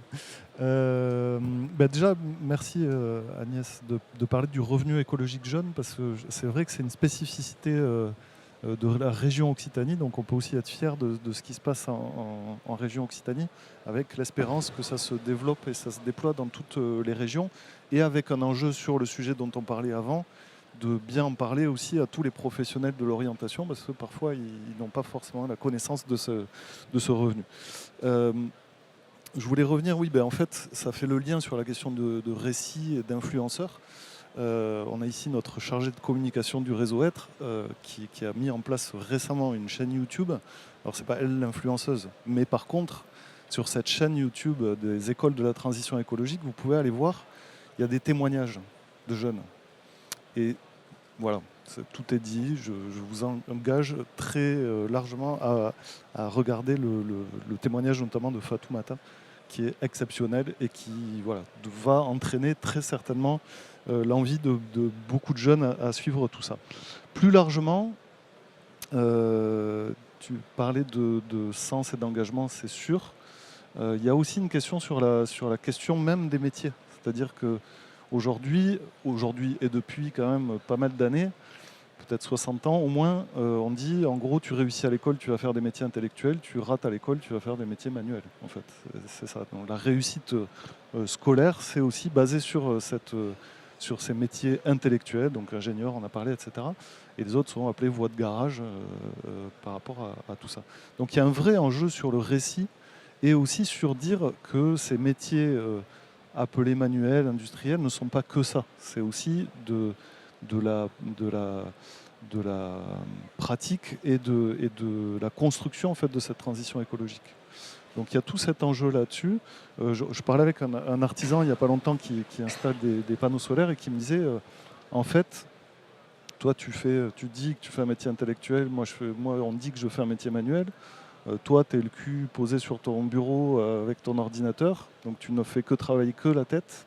Mais moi, aujourd'hui, avec les enjeux de conception, les enjeux d'énergie grise, d'économie circulaire, d'orientation, etc., en plus de poser le panneau, avant ça, il y a tout ce travail de conception. Donc, c'est moi, finalement, qui a le métier le plus complet entre intellectuel et manuel. Voilà. Donc, il y a un vrai enjeu, je pense, sur cette question des métiers du faire ou métiers du faire transition, je ne sais pas comment on peut l'appeler. On a, à ce propos... je ne vais pas citer toute l'équipe. Ils sont nombreux Ouais. et nombreuses. Mais en tout cas, on a sorti récemment une tribune sur cette question-là, sur l'intelligence manuelle et sur le fait de valoriser aussi socialement, l'urgence de valoriser socialement ces métiers dits manuels. Et on a vu en fait l'engouement de beaucoup d'associations, d'organismes de formation, de professionnels pour dire oui, il y a une vraie urgence sur cette question de récit, de métier de l'engagement, métier du faire, etc. Florian, on a commencé à aborder les actions qui pourraient être menées. Est-ce que vous voyez des actions qui seraient pertinentes pour rendre les métiers davantage attractifs, ces métiers des ENR ? Alors des actions directes, pas vraiment, parce que c'est pas vraiment mon domaine, hein, j'ai pas d'expérience dans les énergies renouvelables. Après, je pense qu'il y a, en restant sur la thématique jeunesse, un besoin de cohérence aussi. Ce que je veux dire par là, c'est que, on l'a dit, les jeunes sont vachement plus sensibles et concernés par le changement climatique, entre autres. Il y en a certains qui s'engagent, d'autres moins, mais il faut savoir aussi qu'il y a un déluge d'injonctions de la société envers cette catégorie d'âge. Donc il ne faut pas aller se dire il y en a qui sont pas sensibles, ou il y en a qui ne veulent pas agir. C'est difficile d'aller chercher ce public qui est déjà en fait qu'on va déjà chercher sur tant de points. Et ça, je pense que c'est important à souligner. On parlait tout à l'heure de concurrence entre différents secteurs, notamment, je suppose, le secteur aéronautique. Et vous parliez de jeunes qui décident de ne plus prendre l'avion. Pardon. Moi, je trouve ça vraiment intéressant parce que on arrive à une concurrence entre deux secteurs qui sont complètement opposés en termes de ce que ça nous rapporte en tant que société. Est-ce que les jeunes vont vers l'aviation parce qu'ils ont envie de voyager ou parce que ça leur paye mieux ou pourquoi alors que ce sont deux industries qui sont assez proches en termes de profil employé. Je pense qu'il y a vraiment un choix de société à faire là-dessus aussi. On a des injonctions qui sont extrêmement lourde à prendre l'avion et une facilité économique qui est subventionnée par les pouvoirs publics. Ça, c'est quelque chose qui doit absolument changer pour vivre dans un monde un peu plus viable. Bon, par ailleurs, le besoin de cohérence, je pense qu'il se rejoint aussi sur la thématique des énergies renouvelables directement, dans le sens où là, on parle de faire de plus en plus d'énergie renouvelable, de plus en plus notamment de solaire, parce qu'il y a beaucoup de solaire là sur cet événement. La question que je souhaite poser derrière, moi, c'est pourquoi en fait toute cette énergie ? Parce que historiquement, les énergies ne se remplacent pas, elles s'additionnent. Et donc, en fait, on n'a pas un remplacement des énergies fossiles par des énergies renouvelables, on a une addition des énergies fossiles aux énergies renouvelables. Et à chaque fois qu'on rajoute une énergie, on augmente la quantité d'énergie qu'on produit et qu'on consomme sans réduire ce qui, en fait, nous mène droit dans le mur, c'est-à-dire les énergies fossiles. Donc là, on voit une légère baisse de la consommation d'énergie fossile en Europe au cours des 10 dernières années, mais c'est principalement dû à des conjonctures économiques et géopolitiques et pas vraiment à une action gouvernementale. Donc il y a vraiment un besoin de se dire, oui, on a besoin de remplacer ce qui est nécessaire par une source d'énergie propre, et donc le solaire par exemple. Mais il faut aussi rentrer dans un schéma où on a besoin de réduire drastiquement notre consommation d'énergie. Et donc, on parlait de sobriété, c'est vraiment quelque chose d'essentiel de se dire que le monde tel qu'on le connaît actuellement n'est pas viable. On a besoin de vivre avec infiniment moins d'énergie. Et quand on parle de ma génération, je suis de cette génération qui a électrisé absolument tous les usages du quotidien. Dire, on est passé du vélo à la trottinette électrique, du balai à l'aspirateur, etc. etc. Pour parler que des choses les plus insignifiantes, mais qui montrent quand même à quel point on a une utilisation de l'énergie qui est absolument permanente et qu'on est très loin d'un récit où l'énergie serait utilisée qu'en cas de besoin. Et donc on arrive sur des perspectives à 10, 15, 20 ans où on a des choix à faire sur est-ce qu'on utilise notre énergie pour les hôpitaux ou pour l'intelligence artificielle. Et on arrive sur des dilemmes. Et je ne sais pas si ces questions sont vraiment posées là et si elles sont vraiment anticipées aussi par le secteur des énergies renouvelables. Pour terminer sur le besoin de cohérence, là on parle encore une fois beaucoup il m'a semblé du moins de photovoltaïque. En France, les énergies renouvelables, c'est d'abord le bois. En sachant que les forêts françaises sont vraiment pas en bon état, qu'elles n'arrivent plus à stocker du carbone avec les sécheresses qui se répètent, et donc qu'on a un patrimoine forestier qui est quand même en mauvais état. Ensuite, c'est l'hydraulique, et donc pareil, quand on demande à des enfants qu'est-ce que c'est les énergies renouvelables, ils dessinent pas un barrage. Ensuite, c'est les biodiesels, peut-être l'éolien, je n'ai pas les chiffres les plus actuels. Puis, il y a les pompes à chaleur qui sont quand même en bonne position. Et enfin, le solaire, biogaz, etc., qui sont plus en expansion. Donc vous voyez que le tableau réel est très éloigné de ce que perçoivent les jeunes générations et peut-être même le grand public sur ces enjeux-là. Et puis oui, il y a un message aussi que j'ai envie de porter sur la cohérence. J'ai bien entendu cette opposition entre nucléaire et énergie renouvelable. Et je vous rejoins complètement sur ce que vous disiez. En attendant, ça fait le jeu effectivement des énergies fossiles. Pour autant, quand on parle énergie renouvelable et transition énergétique, même si, je vous l'ai dit, il n'y a pas vraiment de transition, on n'échange pas les énergies, on les additionne. On parle essentiellement des gaz à effet de serre, du changement climatique. Le changement climatique, c'est une évidence, c'est une crise qui menace notre existence sur Terre, mais ça fait partie des 9 crises des 9 limites planétaires. Le climat n'en est qu'une seule. La biodiversité en est une autre, par exemple. Et actuellement, sur les 9 limites de notre planète qui permettent notre survie en tant que civilisation, en tant qu'espèce, on en a déjà franchi 6. Donc, il ne faut pas que le développement des énergies renouvelables se fasse au détriment des autres limites. Et je pense notamment à la biodiversité, pour avoir plus ou moins proche de moi et à travers de la France, vu des projets de panneaux photovoltaïques qui se développent dans des espaces naturels. Et donc, qui en fait, pour limiter les émissions de gaz à effet de serre, ou en tout cas plutôt pour produire davantage d'énergie renouvelable, sont amenés à raser des forêts, des garrigues. Et ça, c'est vraiment aussi un sujet à prendre en compte et qui décrédibilise facilement le sujet auprès des jeunes générations, parce que ça vient vraiment donner cette même image de l'industrie telle qu'on la connaît depuis déjà un siècle, une industrie qui se fait au détriment des droits de la nature, au détriment des droits des humains et au détriment du droit des générations futures à vivre correctement. Voilà, on en revient à ce qu'on disait tout à l'heure, à l'importance de donner du sens à ce que l'on fait. Donc on voit bien, on a un problème d'information, de communication, de sens. On a un problème de formation. Et même quand on veut faire de la formation, Valérie Popelin, on peut avoir un problème. Parce que quand des entrepreneurs ont des difficultés à recruter, qu'est-ce qu'ils font ? Ils se tournent vers les formations. Mais les formations peuvent aussi avoir des problèmes d'attractivité. Oui, depuis tout à l'heure, on ne fait que parler de l'attractivité de la filière. Et évidemment, dans la filière, il y a l'emploi, le recruteur qui cherche à recruter. Et en amont, il y a le parcours de formation.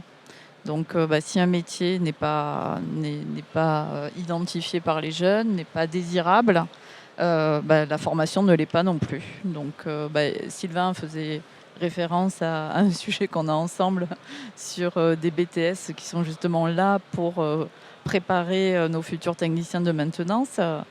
Ces BTS-là, ils peinent à recruter. Ouais, et ça ne va pas dans une bonne direction, donc ça nous inquiète évidemment. Donc c'est une des raisons pour lesquelles il est tellement important qu'on aborde ce sujet vraiment de manière systémique et tous ensemble.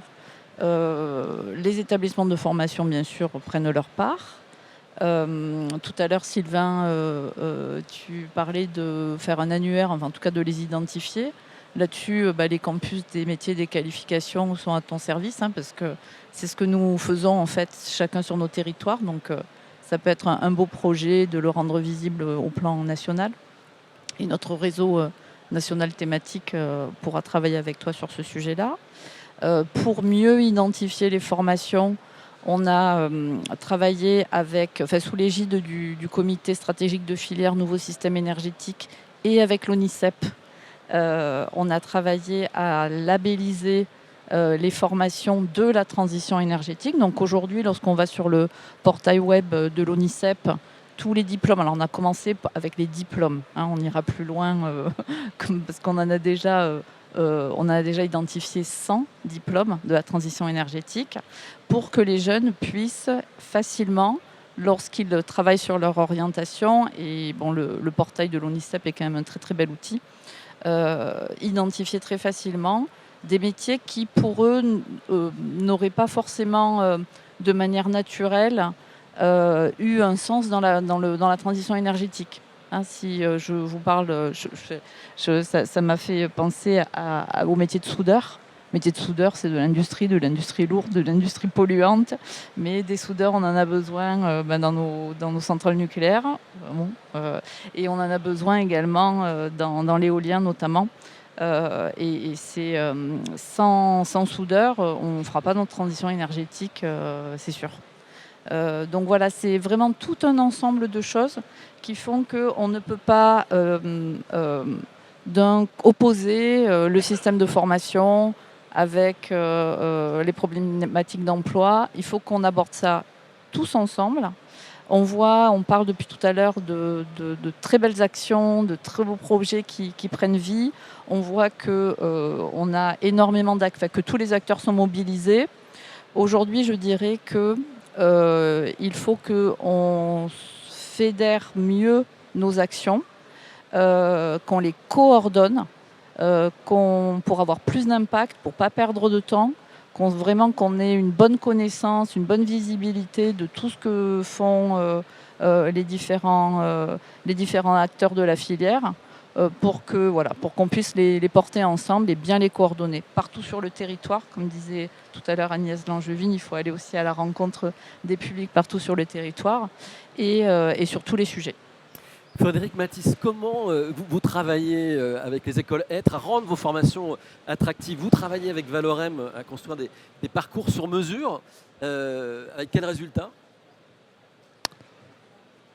J'adore en fait ce qui se passe là. Formidable. Voilà, parce que c'est vraiment, je pense, démonstratif de la question. En fait, tu parlais, Florian, de cohérence, mais je pense qu'il y a aussi une cohérence aujourd'hui entre l'urgence du besoin de main-d'œuvre et la recherche de sens un peu plus et de compréhension globale en fait. On parlait de systémique, notamment chez les jeunes, mais pas que en fait. Je crois que en fait, c'est le problème du fil qu'on déroule parce qu'on commence à se poser une question sur l'énergie et puis en fait tout est lié donc évidemment on cherche de la cohérence et on peut pas dénier ça. Enfin c'est très bien, je pense que les gens recherchent de la cohérence enfin peut-être là-dessus, mais du coup cette recherche de cohérence nécessite un temps qui n'est pas forcément corrélé avec les besoins et l'accroissement du développement des besoins du secteur. Donc il y a un vrai enjeu là-dessus. Sur justement comment on fait coïncider finalement le besoin très basiquement de main-d'œuvre avec cette recherche de sens et de cohérence. C'est pas simple, nous avec Valorem par exemple on y travaille, ça met du temps, enfin c'est une histoire longue avec Valorem, on a pris du temps à se connaître, à comprendre aussi les enjeux d'un côté et nous aussi les besoins, les envies, les demandes notamment des publics qu'on accompagne. Et donc petit à petit comme ça on va fabriquer, on va construire des choses un peu sur mesure sur des formations relativement courtes qui vont permettre ensuite à des jeunes de pouvoir rejoindre notamment l'entreprise Valorem, mais peut-être d'autres entreprises. Et donc de tisser ce lien justement entre la cohérence, le sens et du coup la formation technique. Voilà, parce que votre idée à travers l'expérimentation avec Valorem, c'est ensuite de pouvoir la dupliquer et autant que possible massifier pour pouvoir répondre aux besoins. Ouais, en fait, c'est un peu un enjeu quand on s'est posé la question, quand on a commencé à se développer. Alors pour l'historique très rapide, on a mis 10 ans à construire la première école. Et en 7 ans, là, on est passé de 1 école à 26 écoles. Donc on a vraiment massifié le développement, on va dire, des écoles parce que, comme le constat à la base, c'est-à-dire l'enjeu est très fort, donc il faut qu'on ait aussi un développement très fort. Sauf que même en développant au rythme très soutenu, je pense que les équipes là pour le coup peuvent attester que c'est un rythme soutenu et donc on essaye d'aller fort, mais ça ne fait que entre guillemets 8 à 10 écoles, donc on va dire 1000 jeunes de plus par an formés dans les écoles. Et donc c'est largement insuffisant par rapport aux enjeux en fait qu'on a cités au départ. Et donc pour ce faire, dans le réseau, il y a une action qui est celle d'essaimer de développer des écoles, et il y a une action qui est plutôt, donc j'ai parlé du volet plaidoyer, mais il y a aussi tout un travail avec les organismes de formation existants et les entreprises du coup pour pouvoir massifier, faire levier sur cette formation, pour en faire un vrai thème central en fait aussi dans les formations, c'est-à-dire qu'effectivement on ne va pas former que parler de soudeur, je crois, mais pas que à la question de soudeur, mais soudeur dans un contexte de transition écologique, de dépassement de limites planétaires, etc. Elisabeth Abriva, brièvement sur ce travail que vous menez conjointement avec les écoles Être. Quel est l'apport de Valorem et qu'attend Valorem de ce partenariat ? C'est une construction partenariale ? Oui, c'est une construction de partenariat et moi j'aime bien, merci, parce que j'aime bien aussi la question du temps long. Oui, ça prend du temps. Je sais pas, ça doit faire. Déjà, là, le partenariat avec Valorem, il existait déjà avant que moi j'arrive à Valorem. Alors, je suis une jeune débutante, comme vous pouvez le constater. Hein. Ça fait 3 ans que 3 ans et demi que je suis à Valorem. Et c'est un temps long parce que ça fait déjà, je sais pas, à peu près. Hein, il y a déjà eu des rencontres avant qu'on mette en place aussi certaines choses avec l'école de l'AH, puis après avec le réseau, etc., etc. Et je pense que ça va prendre encore un peu de temps. Ça ne veut pas dire qu'on prend notre temps, ça veut dire que ce temps est nécessaire, déjà. J'entends aussi, je voulais juste faire la question de la sobriété, parce que je suis entièrement d'accord. C'est qu'avec vous, c'est qu'effectivement, on peut aussi dans une entreprise se dire que la question de l'électrification des usages, ok, mais comment aussi on pense la sobriété, si on veut être cohérent avec ses propres valeurs. Nous sommes une entreprise à mission. Donc, quelque part, cette question-là, de construire, de développer, je dirais, des équipements dans les ENR, J'ai envie de dire qu'on ne sait pas ne pas le corréler, ne pas le mettre en cohérence avec l'idée de la transition, l'idée de la concertation. En tout cas, c'est comme ça qu'on fonctionne chez nous. Comment on travaille aussi avec le territoire.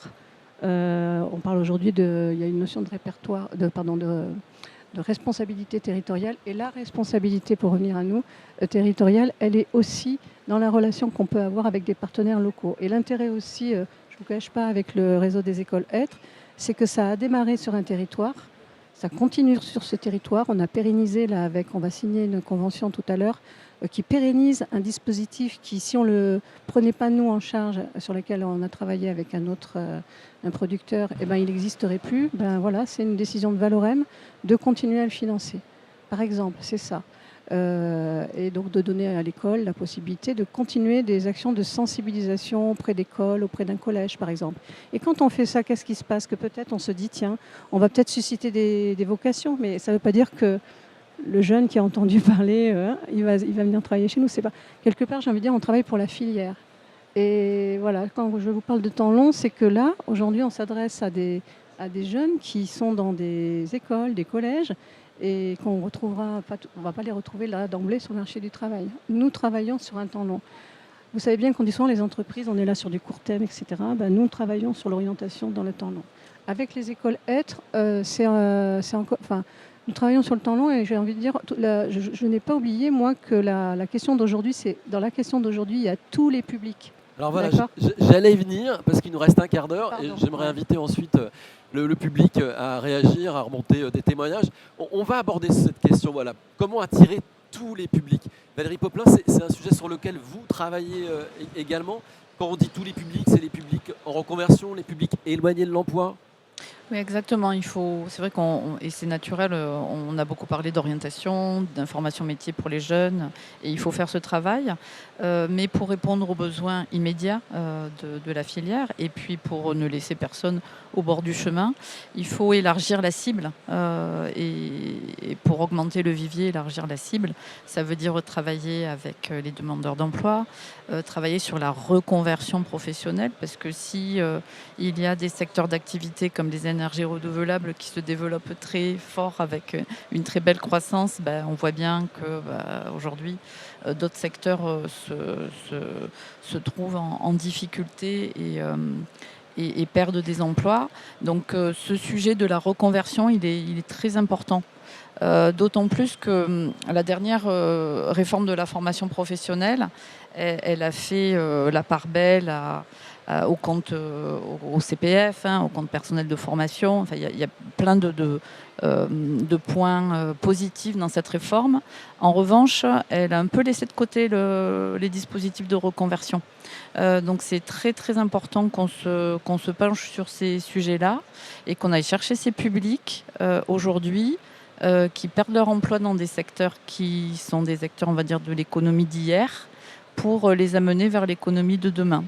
Après, ça demande évidemment une forte adaptation de nos formations. Ça veut dire que pour reconvertir, on parlait du temps long, voilà, il faut du temps. C'est pas le petit module de formation, quali-PV qui va suffire. Il va falloir amener des gens qui étaient très éloignés de ce secteur vers peut-être l'électricité, puis ensuite la maintenance. Voilà, donc allonger les parcours, transformer les parcours, rassurer les gens sur leurs capacités aussi. Ça prend du temps, mais je pense que c'est quelque chose dont on ne pourra pas faire l'économie. Elisabeth Abriva, brièvement, chez Valorem, comment est-ce que vous travaillez à amener des publics plus larges vers vos métiers? Alors on a, par exemple, on a mis des clauses sociales dans. Alors ça, qu'est-ce que c'est la clause sociale? Une clause sociale dans les marchés que nous avons avec les entreprises qui vont venir sur la construction de nos parcs. Et ces clauses sociales, elles demandent à ce que le marché, le lot, donc ça peut être par exemple les fondations, ça peut être du génie civil, ça peut être qu'il y ait une partie des heures de travail qui soit réservée à des personnes qui sont dans un parcours d'insertion professionnelle. Et ce qui est un peu novateur, c'est on a démarré ça en 2016. La première convention pour pouvoir travailler avec ça, parce qu'on ne le fait pas tout seul, hein, vous vous doutez bien. On travaille avec le tissu des structures d'insertion par l'activité économique, le structure des sociétés pour les personnes en situation. Je cherche le nom depuis tout à l'heure, de travail adapté et protégé, voilà. Donc on travaille avec les facilitateurs des clauses aussi qui nous accompagnent sur les territoires, parce qu'un territoire il a ses propres caractéristiques. Et donc on a intégré ces clauses sociales dans nos marchés. Donc on est en gros un donneur d'ordre privé qui volontairement avons décidé de le faire, tout simplement. On est donc dans une logique, je dirais, d'achat responsable, hein, c'est ça. Hein, et on fait aussi appel, on analyse systématiquement la possibilité de recourir à des structures inclusives sur nos parcs. Ça veut dire quoi? Des personnes qui vont donc venir faire... on fait ça pour l'instant sur l'entretien paysager. On parlait d'environnement, ça permet aussi à des personnes dont le but n'est pas forcément de devenir ouvrier paysager, hein, c'est tout simplement de reprendre une activité et puis de pouvoir... assurer une activité, donc de découvrir du coup un nouveau secteur. On fait visiter aussi nos parcs spécifiquement. Alors vous me direz, mais ils travaillent sur les parcs, ils n'ont pas besoin de le visiter. Non, c'est pas de ça qu'il s'agit. C'est qu'ils vont pouvoir aussi comprendre à quoi ça sert. C'est bien d'assurer l'entretien, mais ils comprennent aussi à quoi ça sert, qu'est-ce que c'est que l'énergie, quelles sont les énergies renouvelables, et voilà. Et puis ça suscite des questions, des réflexions, etc. La question du risque aussi électrique, là c'est sur nos questions plus métiers. Donc ça fait partie des initiatives que nous avons et dont on a pu aussi, sur lesquelles on a pu aussi travailler justement avec le réseau des écoles Être et qu'on voudrait développer sur l'ensemble des territoires où se trouvent les écoles Être. Un dernier sujet que je voulais aborder, c'est le sujet du recrutement. Sylvain Roussel, sur le recrutement, est-ce que les entreprises doivent faire évoluer aussi leur méthode de recrutement ? Je pense que ça a été très très bien dit sur cette table ronde. Il y a la question d'aller chercher d'autres profils. Les autres profils, c'est pas juste l'école d'ingénieur classée top 3 du classement français ou l'école de commerce classée 3e. Il y a un moment donné, autant sur les métiers très techniques, et je pense aux techniciens de maintenance, il faut des formations certifiées, claires, nettes. Ça, il n'y a pas de problème. Ingénieurs également. Mais il y a des ingénieurs qui, notamment génie civil, qui peuvent très bien devenir chef de projet dans les énergies renouvelables. Et à un moment donné, il faut arrêter de recruter que des diplômes, il faut recruter des compétences. Et des personnes qui sont aussi motivées et engagées pour travailler dans les énergies renouvelables. Bon, maintenant que j'ai dit ça, il faut aussi parler aussi du métier de recruteur et de RH. Qu'est-ce qu'on demande à un RH aujourd'hui? C'est d'être pompier de service, faire du marketing et aussi d'intervenir dans les écoles. C'est trop, c'est ça? Ah bah oui, c'est 3 métiers différents. Il y a un moment donné... Alors, sur des entreprises de plus grande taille, effectivement, il y a plusieurs personnes qui sont en charge du recrutement. Mais on ne peut pas demander à une seule personne dans une entreprise de 150 de gérer tout ça. Et travailler la marque employeur, c'est de la responsabilité de l'ensemble de l'entreprise. Travailler également, aller dans les écoles, aller dans les formations pour parler des métiers des énergies renouvelables. Ce n'est pas que la personne en charge du recrutement RH qui doit y aller, mais plutôt par exemple aux techniciens de maintenance, d'aller parler de maintenance avec les personnes qui se forment en technicien de maintenance.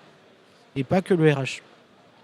Et puis il y a aussi ce côté pompier de service où on a souvent on parle de l'emploi, et c'est pour ça que je suis très content qu'on parle d'emploi ce matin. Alors je m'entends plus. Tu t'entends parler en anglais peut-être? Non, même je m'entends plus du tout. Mais nous on t'entend. Non, puis je m'entends quand même, hein, ça va aller. Alors, oui, effectivement, il y a aussi cette question de se dire, côté pompier de service, à chaque fois, on considère que l'emploi, c'est une des problématiques, et c'est en bas de la pile de la problématique. Mais si l'emploi arrive en haut de la pile de problématiques, c'est déjà trop tard. Et déjà, rien que de parler des problématiques, c'est déjà un fait. Donc maintenant, quand on parle d'emploi, c'est aussi un investissement. Et c'est un investissement que les entreprises doivent faire. Agnès Langevin, c'est un investissement que les entreprises doivent faire. C'est un investissement que font les collectivités aussi. Oui, je voulais avant réagir parce que ça a été une question absente de cette table ronde. C'est la question des. Là, on revient toujours aux représentations et à l'orientation et aux formations. C'est quand même des métiers très genrés. Et donc, la question de la trajectoire de la formation des jeunes collégiennes, lycéennes, puis étudiantes est aussi centrale. Et c'est vrai qu'il y a encore beaucoup à faire, parce que contrairement à ce qu'on peut penser, par exemple l'accès aux filières scientifiques et encore plus techniques, voilà, voit le nombre de jeunes filles diminuer et non pas augmenter. Donc il y a tout ce travail aussi à faire. C'est je pense à une action entreprise par la région sur des chauffeurs de bus. Nous avions un grand déficit en termes de conducteurs de bus, puisque les régions sont en compétence sur le transport scolaire et le transport interurbain.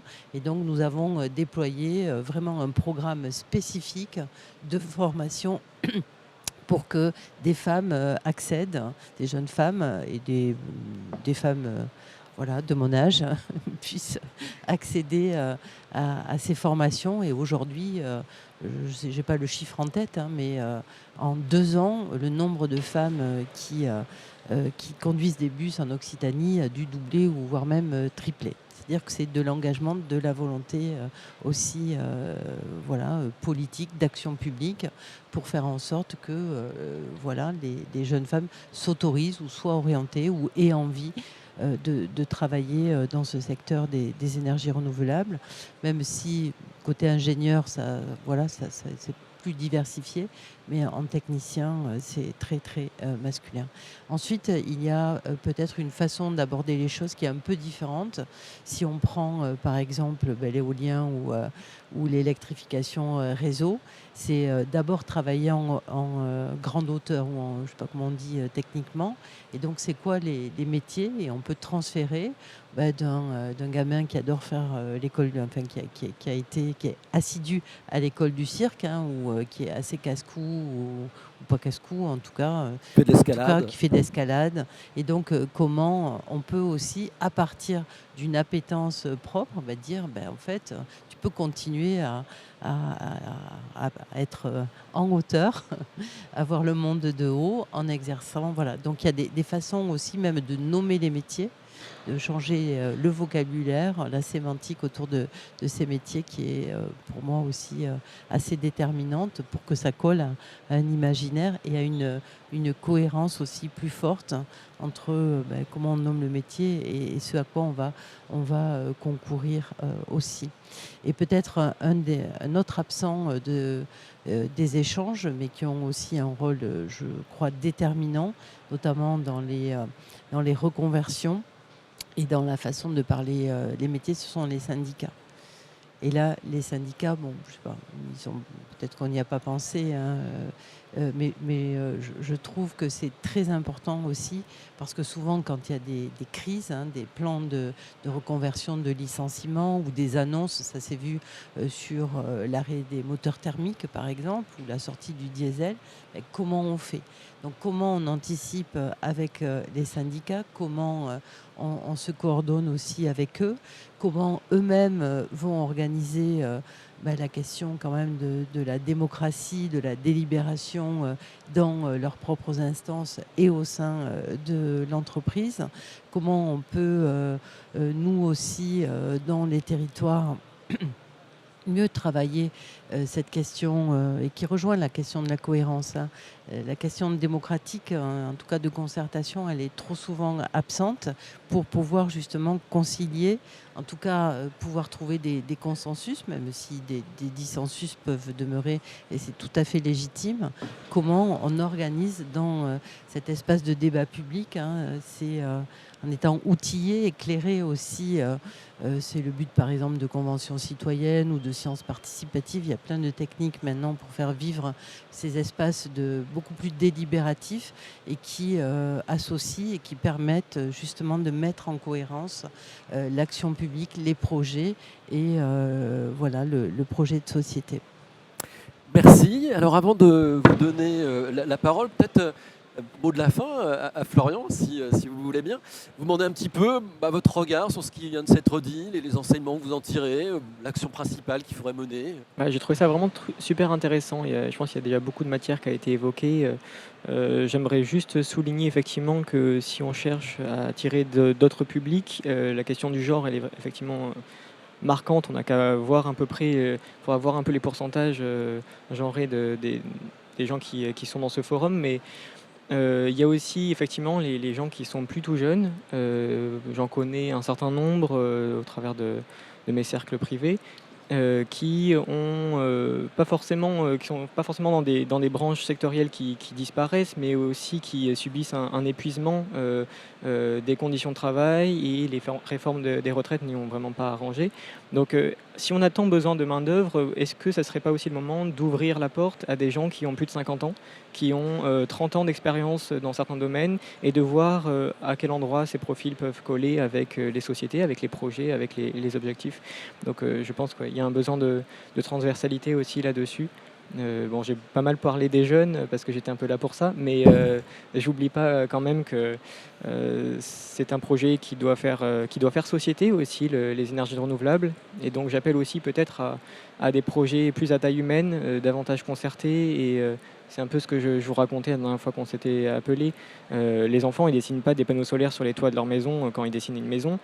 Parce que en fait, les énergies renouvelables ne sont pas incluses dans le quotidien de notre société. Elles sont invisibilisées, elles sont distanciées, et on a besoin peut-être de quelque chose qui se rapproche de l'unité de consommation individuelle, de produire sa propre énergie pour atteindre autant les objectifs de sobriété que d'efficacité collective.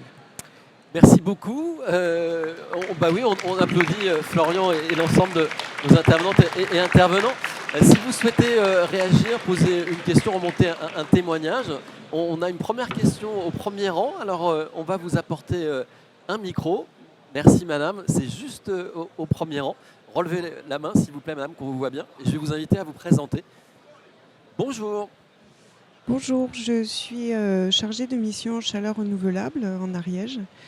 Mon public, je convainc les personnes à passer à la chaleur renouvelable pour les entreprises, les particuliers, et notamment les collectivités. Et il me semble que pour le défi de l'adaptation au changement climatique, qui de toute façon est une urgence aussi, c'est nos élus qui sont quand même, qui représentent un exemple. C'est vrai que la formation, les CNFPT, par exemple dans les territoires, je pense qu'on a aussi quelque chose à faire à ce niveau, pour la formation des élus, qui sont un exemple pour nous tous. Merci pour votre témoignage, votre remarque. Est-ce que ça amène ou pas une réaction ? C'est pas obligatoire. Oui, je ne sais pas si tous les élus sont des exemples, mais bon, ça c'est un autre débat.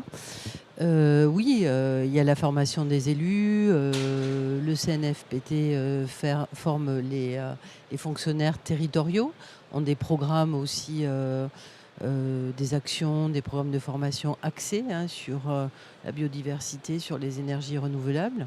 Après, effectivement, la question de l'exemplarité de l'action publique dans nos achats, dans les projets de rénovation des bâtiments publics. Ça, on le prend, et l'Agence régionale de l'énergie et du climat accompagne ces rénovations avec l'ADEME. Nous finançons le réseau des points info-chaleur aussi. Mais voilà, les signaux envoyés nationalement, quand vous réduisez de plus de moitié les fonds verts, par exemple, c'est-à-dire tous les moyens destinés à la rénovation des écoles, la désimperméabilisation des écoles, l'adaptation au changement climatique, c'est un signal évidemment très contre-productif, d'autant plus que souvent ces communes n'ont pas beaucoup de moyens pour embrasser ces chantiers qui mobilisent des budgets très importants. Donc on peut effectivement voilà, être porteur et être exemplaire, mais ça se passe à différentes strates d'interaction entre l'Europe, l'État et puis les collectivités territoriales qui aujourd'hui sont assez malmenées, en tout cas dans les annonces. Alors aujourd'hui, il n'y a plus d'annonces, mais en tout cas, voilà, c'est un vrai sujet. Merci encore pour votre question. On a une remarque ou une question au premier rang. Bonjour monsieur, on va vous inviter à vous présenter. Oui, bonjour, je suis Casari Max, donc je représente le syndicat départemental d'énergie de la Haute-Garonne, mais je suis particulièrement intéressé par les actions de Valorem. Vous avez parlé de l'âge, vous avez fait un centre de formation, c'est 3PA. C'est cela? Oui, d'accord. Donc c'est sur notre territoire et je ne le savais pas. C'est vrai qu'il y a peut-être un petit problème de communication par rapport justement à ce type de formation. Après, moi, je loue aussi le travail que fait Valorem parce que nous avons donc, vous avez développé des fermes photovoltaïques sur notre territoire, plus particulièrement Lavernoz, Noé, dont je fais partie. Et c'est vrai que ce que vous utilisez, je ne sais pas si vous travaillez avec France Travail ou quoi, mais c'est justement le nombre d'heures pour les personnes qui sont dans le cadre de leur insertion. Ça, je pense que c'est fort et c'est très intéressant. Et c'est un autre moyen aussi de faire découvrir les métiers qu'on peut donc entrevoir donc, au niveau des ENR. Voilà. Après, il y a autre chose que je voulais dire, c'est notre aspect, c'est l'utilisation que vous avez pour les projets, c'est le crowdfunding. Et ça, c'est intéressant parce que ça fait connaître d'une autre manière, mais ça sensibilise une partie de la population par rapport donc aux projets que vous portez concernant les ENR. Voilà, merci. Merci beaucoup monsieur, merci. Votre voisin vous applaudit. Vous vouliez réagir aussi, monsieur? Oui. Ou d'autres questions dans la salle réaction? Oui, on a une question tout au bout, madame, à droite. Bonjour monsieur, on va vous inviter à vous présenter. Oui, bonjour, Alain Picasso. Donc, je suis responsable d'un projet de transition écologique solidaire à la Fondation pour l'inclusion. Moi, j'aurais une remarque et une suggestion. Donc, la remarque est le fruit du retour d'expérience d'un projet qu'on a déployé sur les métiers de l'industrie auprès de 300 000 élèves. On a un vrai déficit de culture scientifique, technologique et industrielle aujourd'hui, sur lequel il va falloir qu'on travaille. Et ma suggestion concerne l'ancrage territorial qui a été évoqué, qui me semble extrêmement important. Et là, je m'adresse à la filière ENR. Est-ce qu'il n'y aurait pas un intérêt à systématiser une démarche qui ferait que les parcs ENR ne soient pas seulement un objet économique à travers du financement participatif, technique, mais aussi social, en embarquant les parties prenantes autour de l'emploi et de l'éducation d'un territoire? Merci. Sylvain Roussel? Je suis entièrement d'accord. Excellente remarque. C'est exactement des objets qu'on étudie, en tout cas dans le cadre des adhérents de France Renouvelable. On a une commission ancrage local, mais c'est vrai qu'il y a aussi l'aspect économique qui rentre en compte. On parle de crowdfunding, on parle aussi de partage de la valeur. Là, c'est un sujet qui va être mis en place. Mais effectivement, je peux vous parler d'une initiative qui existe. C'est une initiative isolée d'un de nos adhérents qui finance les études des jeunes qui sont dans les villes ou villages à proximité. Ça, c'est quelque chose qui est très très fort. Et c'est des choses qui doivent être, à mon avis, beaucoup plus systématisées et mises en place. Mais effectivement,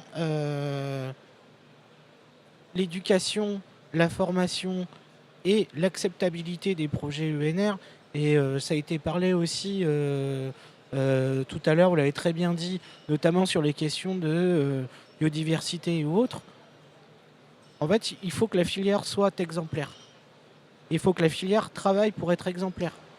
Et effectivement, sur la partie emploi-formation, ça passe aussi par Génération Transition, de faire découvrir ces formations-là dans le cadre aussi des visites des parcs. Mais ça peut être fait aussi tout au long de l'année par les exploitants. Merci. Est-ce que nous avons d'autres remarques, des questions? Si ce n'est pas le cas, nous allons accueillir... Ah oui, bonjour madame. Une question. Oui, alors c'est plus une remarque, un Très bien. complément qu'une question. Par rapport à ce que disait Madame Langevin sur l'employabilité des femmes dans les métiers de la technique et de l'ingénierie. Donc il y a une association qui s'appelle Elle Bouge, au pluriel, qui est présente sur l'ensemble du territoire français et qui fait un travail remarquable pour en fait faire la promotion des métiers de la technique et de l'ingénierie auprès des jeunes filles, des jeunes femmes en études. Donc ça peut être collège, lycée ou même en école d'ingénieur. Donc qui se rendent dans les établissements scolaires et qui créent des événements où les jeunes filles peuvent échanger avec les ingénieurs en poste ou les techniciennes en poste. Donc voilà, je tenais simplement à faire part de cette association parce que je pense qu'elle mérite vraiment à être connue et développée. Et toutes les entreprises en fait peuvent devenir partenaires de cette association.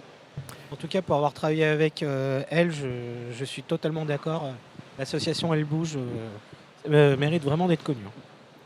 Oui, juste rajouter que, effectivement, ça fait partie des actions qu'on mène aussi à Valorem. Et merci beaucoup d'en avoir parlé. J'ai pas eu l'occasion. Voilà. Merci beaucoup. Alors, est-ce que nous avons d'autres questions, des réactions, des témoignages? Non, je ne crois pas, a priori, si mes yeux me trompent ou pas. Non, pas du tout.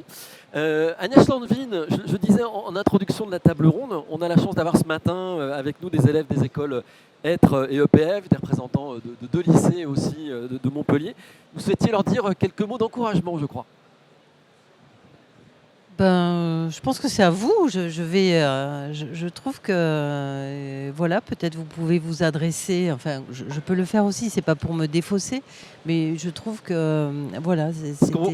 On doit inviter les représentants en fait à venir nous alors, rejoindre. je dois scénariser le truc. Alors c'est ça. Alors venez, c'est ça le message. En tout cas, voilà, l'ensemble des intervenants, je crois, ont bien témoigner de l'ensemble de toutes les actions, du besoin, de la volonté, du sens, des valeurs. Enfin, je crois que vous avez pu trouver dans ce débat peut-être à piocher, en tout cas à vous alimenter et à ouvrir vos aspirations, vos projets, vos envies. Donc voilà. Donc on voulait les inviter à alors monter venez, sur scène. Venez avec nous et avec sur les scène. représentants des deux écoles. Voilà, il y en a d'autres là-bas, je n'avais pas vu parce qu'on a les spots dans les yeux. Voilà, l'idée c'est de faire une petite photo de collective, un petit souvenir, donc montez si vous voulez bien. Voilà, et sur peut-être peut-être après, si Énergie Solidaire veut faire aussi son appel pour le challenge demain, vous êtes les bienvenus. Bonjour, alors qui est le représentant, la représentante de ces deux écoles EPF? On a qui pour EPF? C'est vous? Vous allez dire un petit mot, monsieur? Oui, je suis Grégory Hennel, je suis effectivement représentant de l'école EPF, anciennement école polytechnique féminine. On garde quand même un petit peu en tête ce terme puisque vous avez parlé d'inclusivité de la gente féminine également. Donc on a cette volonté également de pouvoir amener énormément de filles dans le milieu technique. On milite énormément pour ça et on travaille aussi avec l'association Elle Bouge. Donc ça permet de faire une redite, c'est une bonne chose je pense sur cette association effectivement, puisqu'on a beaucoup d'ingénieurs ou d'enseignantes qui militent dans ces associations. Merci beaucoup pour ce petit mot. Est-ce qu'il y a une représentante de l'école Aide qui voulait dire un petit mot? Si je ne la vois pas, si je ne le vois pas, s'il est là, on va vous demander de dire un petit mot. Bonjour. Bonjour. Je vous remercie avant tout de nous avoir invités à cet événement. Et ça fait vraiment chaud au cœur de se dire que la table ronde de démarrage de cet événement se situe vraiment sur ce sujet-là, comment améliorer l'attractivité de ces métiers et pour nos jeunes. Nous aujourd'hui, grâce à l'aide de la région, grâce à l'aide de structures comme Valorem, on est en train d'œuvrer tous les jours pour travailler là-dessus et c'est bien de se dire que c'est un enjeu qui est au cœur d'Energaia aujourd'hui. Merci beaucoup. Merci beaucoup, monsieur. Merci. On va faire une petite photo de groupe. Et puis, elle s'est faite, la photo déjà faite? On fait la petite photo. Super. Très bien. Ouais, reculez-vous. Venez. Et merci à toutes et à tous d'être venus nombreux et nombreuses pour cette première conférence de la journée. On vous invite à vous promener sur le salon à la rencontre des exposants et on se retrouve à 14 h pour un nouveau programme de conférences sur les salles Ouranos, Gaïa, Helios.